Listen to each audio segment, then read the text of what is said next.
What's up troops, it's me TheTacticalBrit, and today we're going to be talking about the Battlefield 1 open beta. Now the open beta for me has been a ton of fun. You guys may have seen my live stream recently, or what I've been talking about on Twitter, and it's honestly one of the funnest experiences I've had in a Battlefield title in quite some time. Now with that being said, being an open beta, what the developers are looking for is feedback, and today that's exactly what I'm going to be going through, looking at different changes that need to be made in my opinion in order to make the game better. Some of them are pretty bog standard, some of them are a little bit more intricate, but on the shell of things I think Battlefield 1 is shaping up to be a really good title. There aren't any major concerns that I have at this point, and for me that's very impressive. It means that we can go from an open beta to a game that's pristine at launch, as opposed to a product which has some serious issues to an okay product at launch. The first thing I want to look at is a few technical things, and this is things like menus and server browser, the kind of stuff that is the infrastructure for what we actually play in game. On the server browser, and this is something I really appreciate in most games, is being able to see the ping of the server to your connection as opposed to seeing green, yellow or red bars. Those aren't very representative, and a green bar could constitute to anything between 20 to, I don't know, 100 ping, whereas some people would like to play as close to home and play on something that's in and around the region of 30 to 40 ping, so it'd be really good to see that improved. Next up on console, specifically surrounding servers, I want to see the tick rate definitely improved, in and around the region of 60 to 45 Hz per server. I think it's a reasonable ask considering some of the technology in the game, especially considering some of the fast tick rate servers we started seeing towards the end of Battlefield 4, and I feel like it definitely improves the overall product of the title in terms of online gameplay, so that's something that definitely needs to be done, and it's already been achieved on PC quite easily. Obviously there are some technical limitations here and there. Moving on, the menus on console. This isn't particularly a problem on PC as I've noticed thus far. They lag a metric ton. Every time you hit that pause button, you're looking at a good few seconds delay before the thing actually appears. By then you've probably hit the pause button again to try and get out of it, and it's just this huge cluster of delays and lags that's really unnecessary and very much dampens the overall experience. Alongside that, there are definitely some audio hitches that still remain from the alpha. Although the audio seemed definitely a lot more crisp in the game, it didn't quite shape up to the perfect experience I was looking for, and whilst using Dolby Bitstream surround sound on console at 5.1 on headphones, there was some very obvious and noticeable stuttering and interference. The next thing is that when you're playing in-game, something I found quite weird is, although this will most likely be an option in the Soldier tab on the main menu when you're in the game, you can't actually customize vehicles, cavalrymen or airplanes just on the spot. You can't actually switch to a button that lets you customize them. They have to be available on the map for you to then press triangle whilst highlighting them and then try and customize them there. It can be incredibly frustrating when you're trying to nab that plane that you really want to use or that tank that you really want to use first, but you want to check your loadout and make sure everything's in order first before you can actually do it. So that's just a small technical thing that I feel needs to be improved. So now let's look at some slightly more in-game stuff, but still branching onto the technical aspect of things.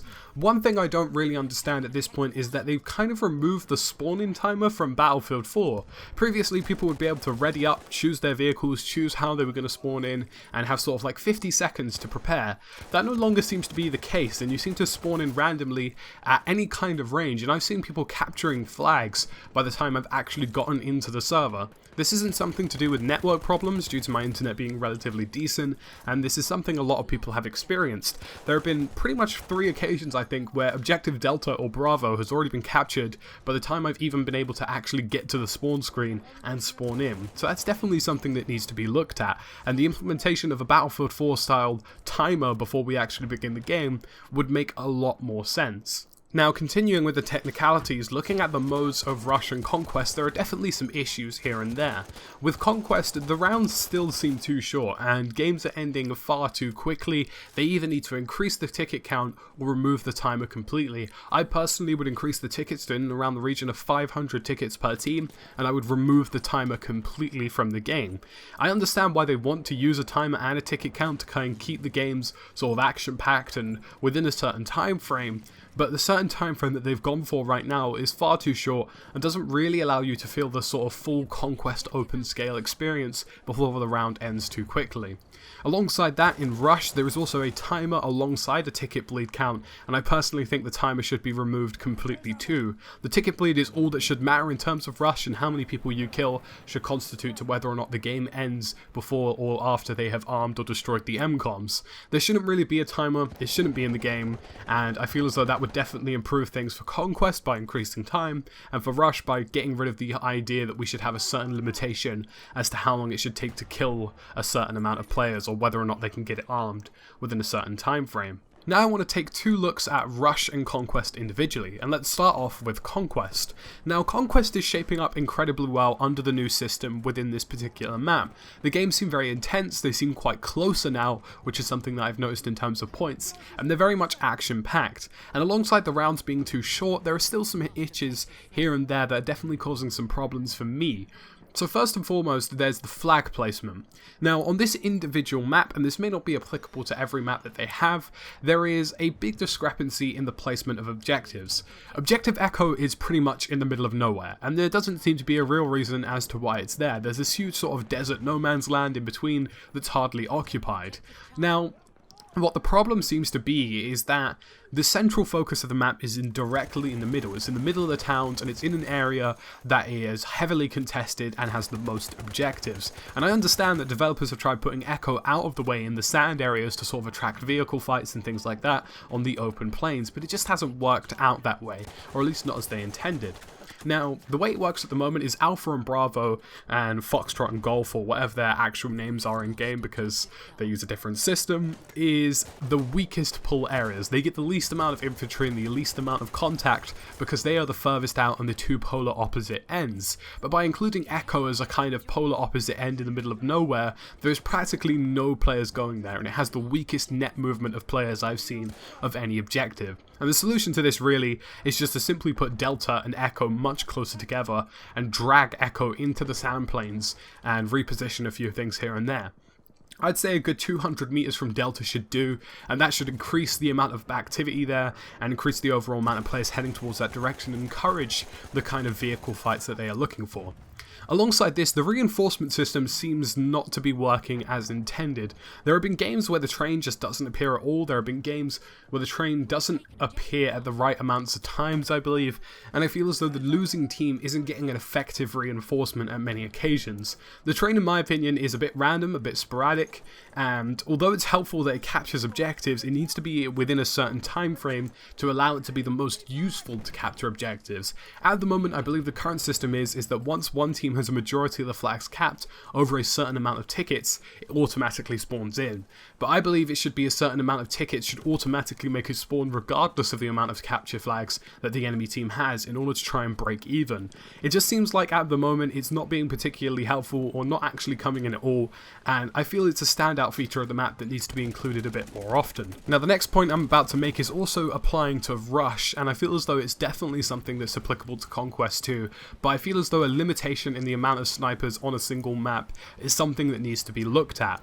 Now at the moment, although this isn't entirely consistent on console, it's definitely happening on PC. There are a number of snipers just heading towards the rocks and sniping and camping and not doing anything particularly useful. It's encouraging bad sets of play, and it's encouraging frustrating gameplay when you're trying to capture an objective and you're getting taken out by a group of 5 or 6 people sitting up on a ridge. I reckon locking it to maybe 5 or 6 snipers, say maybe 4 per team in and around that region, is something that's going to need testing, would definitely improve the rate of gameplay and make the sniper class a bit more important, a bit more effective, and those that use it can't be used in numbers, and that way the objectives are being occupied, there's a lot of infantry going around, and the sniper isn't the only thing that exists. And this is definitely more of a problem on Rush than it is on Conquest at the moment. It seems to be snipers galore. I'm not a big fan of it, and I feel as though reducing them or capping them to a certain amount would be beneficial for all states of play and encouraging better styles of gameplay, and definitely making the role more important, because being a lone sniper is a bit pointless. Being a supportive sniper is a big game changer, and that's what we need to see, as opposed to this sort of let's camp behind the rocks at A at the moment, which is pretty much what is going on. Now let's move to Rush and look at Rush individually. Now I'm really appreciating the fact that they've brought back the classic version of Rush. They brought in 5 sets of MCOMs, it makes sense, and I've enjoyed Rush, I've enjoyed it more than I have before. But what's really destroying this game mode right now, alongside the fact that there is a timer, is the ridiculous amounts of vehicles. There have been times where there's been 3 or 4 tanks on one individual team. They've either stolen them off another team, or they've just managed to accumulate them through spawns, and it just doesn't work. In my opinion, infantry only Rush is the way forward. The map design is fantastic, and they've done a fantastic job of accommodating Rush in a way that works and making a map that I feel is personally quite enjoyable. But I feel as though if we're going to include vehicles, it should be limited to 1 per team at maximum, and no vehicle stealing should be allowed. Either that or just get rid of them entirely, because at the moment, the frustrating fact is the team that has the tanks is the team that wins. It's as far as that goes, and tactically speaking, it really does put the brakes on the game mode. And in my opinion, if we're going to do this, we should probably increase the player count too. Now, 12v12 at the moment is working pretty well, provided everybody is doing infantry. But when you've got 5 or 6 people in the back of a medium tank, there are maybe 5 or 6 infantry left on the field, and the rest of the team is just kind of confused, or the rest of the team is sort of fending for themselves, or the other team is just looking around like, well, where's the infantry and what are we doing? Now, if we were to scrap the vehicles entirely, I'd say we increase the player count to maybe 30. That would make a lot more sense to me, considering that there are 5-man squads, and 5-5-5, 15, 5-5-5, 15, as opposed to 5-5-2, because there are 2 people who are just left in some random abyss of maybe being in a squad or maybe not being in a squad.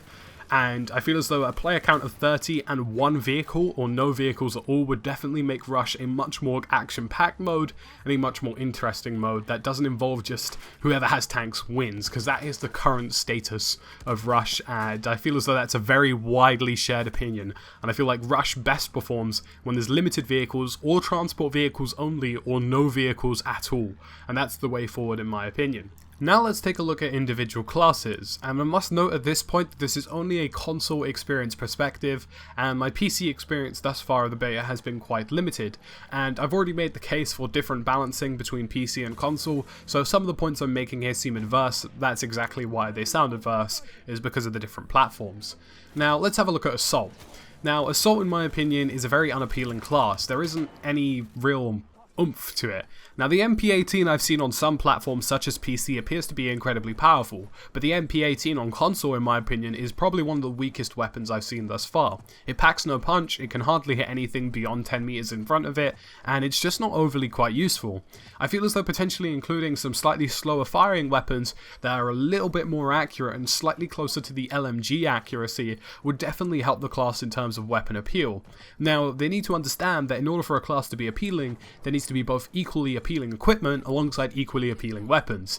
Without either of the two, then things kind of get bogged down quite significantly.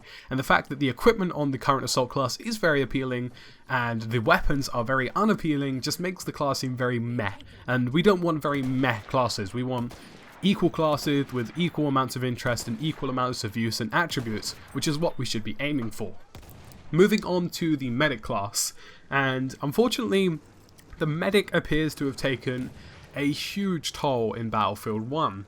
Now the problem with this at the moment is the fact that spawning and dying just, it doesn't have any real, how do I describe it? It doesn't have anything behind it that incentivizes medic-based gameplay.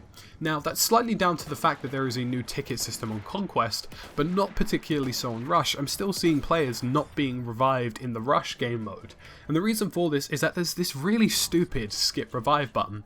Now, when you hold down the skip revive button, it actually doesn't spawn you in any faster, because you have to wait for the spawn screen to allow you to spawn in anyway, so you're just skipping the screen that potentially should allow a medic to revive you. I'd get rid of this entirely. I'd get rid of the skip revive button and make it stay so that you can only call to be revived or wait for it to be completed and you're completely out of the match, and then automatically allowed to spawn in on the spawn screen as fast as you physically can. Now, I feel like that's just one step, but there are definitely some other steps that need to be taken too. Alongside this, it's not very clear as to opposed to who you're supposed to be medic reviving. Like, the symbol is incredibly small. I've walked past people who are dead in front of me, and I tend to consider myself a medic who would revive people should I be there. And I just haven't seen them. I haven't seen them on the floor, and I haven't been able to say, holy crap, you're dead, here you go. And I feel like that definitely needs improving. Alongside this, the medic is just not an incentivizing class in terms of weaponry. They've improved semi-automatic rifles somewhat on console, but they're still just not quite there. The Rigotti semi-auto is still not there, but the other two weapons, the Montdragon and the Steffschlaffer, I don't know how to pronounce it. I know how to pronounce it, but it's just slipped my mind as I made this video. Those are two very good weapons. They're 3-shot kill, and they're a bit more accurate, and that's what we need. We need that kind of consistency in the medic class. Good guns, good equipment, and useful equipment. We need useful medics who make a difference on the field by reviving as many people as they can, and that can only happen once the idea of dying quicker is completely removed, alongside some potential other improvements as well. Alongside this, something I've noticed which is very strange is that you appear to be healed almost instantaneously when the medic drops the med bag, and I feel like that's a good idea, but this also appears to apply to other classes too. For example, throwing down ammo automatically gives you nearly full amounts of ammo, which is something that needs to be looked at. And also the mechanic of not being able to heal whilst under fire is still something that's out of the game. Previously in Battlefield 4, if you were being shot at and on a med bag, you wouldn't be able to get yourself healed up. So the difference is now is that you still can do that, and it can make people tank bullets when really they should be dying. So that's definitely something, or a system from Battlefield 4 that needs to be re-implemented. Also, it doesn't seem to be very clear as to whether or not holding down the needle for longer will give them an instant 100 revive or not. This isn't a very clear system, and charging the paddles in Battlefield 4 really was. So I feel like a very much clearer system of how much a revive should do would be really great. Maybe we could get, for example, a bright green fluid that fills up and gives us a rough approximation of how much the revive is within the needle. We've already got the needle, we just need an indicator that shows us just how well we're going to revive somebody and whether or not it's worth doing it during a combat situation, because there are instances where I would only give somebody a revive if I knew I could give them 100 revive or 70 or more so they have a fighting chance. So that kind of indication is definitely much needed. Moving on to the LMG/support class, and I feel like the support class is a very evenly balanced and well done class. The LMGs are powerful like they should be, and they have their quirks here and there. Some of them can be quite inaccurate, and there's different variations between the two. One thing I'd like to see is a bit more of a variance between certain models of LMG. I've noticed that there are supposedly different variations of the Mazda LMG, but in my opinion, after equipping both of them, they seem to make very little difference as to the performance of the weapon. So maybe a bit more diversity in terms of the variations of each weapon could be something that they could take a look at. Now, one thing I would like to do for the LMG players is something that's a very simple thing that will actually incentivize positive gameplay. Now, in Battlefield Hardline, I think this was implemented, but I'm not entirely sure. But by giving the people who are support less ammo starting off, it incentivizes good gameplay of throwing down ammo. Now at the moment, for example, if you're using the MG15, you're going to get in and around the region of 300 bullets to start. That includes a fully loaded 100 magazine. I'd say give them 100 bullets in the mag and 50 bullets outside of the mag, with the option to increase back up to the normal 200 bullets that you get outside the mag. By doing this, it's very simple, and it doesn't actually change a lot about the gameplay or limit the LMG classes or make them any worse than they are, because I believe at this point they're relatively balanced. But what it does do is that it encourages them to throw down ammo and give ammo to their teammates more consistently, because they're going to need it themselves. That way we're seeing more ammo boxes on the floor and we're seeing more use with them. Now I also like to point out at this point the ammo boxes themselves seem to have some issues still. Throwing down an ammo box using the button to place one is very weird, because sometimes it throws it down and it doesn't throw it down at all. Sometimes it throws it down and it's just not where you wanted it, and sometimes when you're trying to hold down the button to try and place it in a specific location, it just doesn't work at all. So the placement system of ammo boxes needs to be looked at.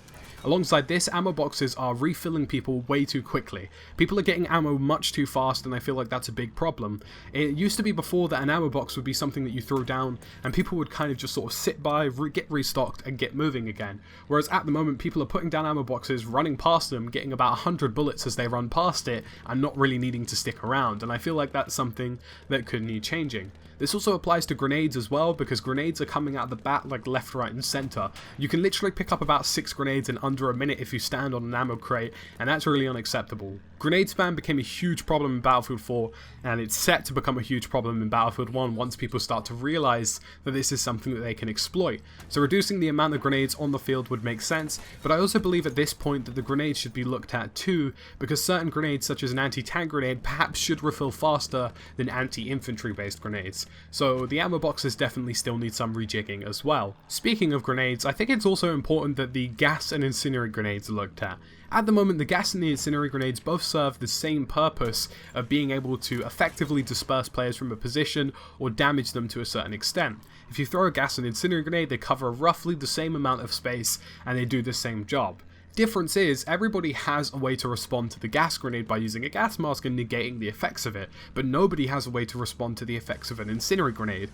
This doesn't seem to make sense to me, because that way you're prioritizing the incendiary grenade as the dispersion grenade, because that way, if everybody has a way to negate the effects of gas, there's really no point of using a gas grenade. So my suggestion for this is that gas should expand, and it should actually cover a greater area of land. So when you throw it, it should cover significantly more than an incendiary grenade, and it should disperse between rooms and things like that much more effectively and have a larger effect radius. That way you're incentivizing use of gas because it's effective in a wider space, and I feel like that's a good step in the right direction, and also making sure that you get more gas grenades than you get incendiary grenades, allowing you to effectively gas out an entire area, as opposed to an incendiary grenade which can only be used as a deadly effective dispersion in 1 or 2 zones due to the fact that there's no way to actually respond to an incendiary grenade through any kind of equipment. Finally, let's take a look at recons. Now, I've already made my case for there being a limitation of the amount of recons allowed within a certain map and certain mode, and this is simply down to the fact that recons are very powerful now, and that's a good thing. I don't want that changed. It's about time that we had powerful snipers, and it's about time that sniping felt like an equal counterpart in terms of killing effectiveness on the playfield,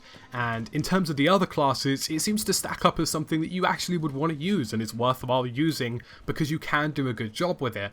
So I wouldn't say limit them in terms of power, I'd say limit the amount of them. That way we have a clear discrepancy that snipers are supposed to be powerful, but they're supposed to be powerful within the right hands. And I think that's the best way forward when dealing with snipers, because at the moment on PC, the situation does look pretty dire.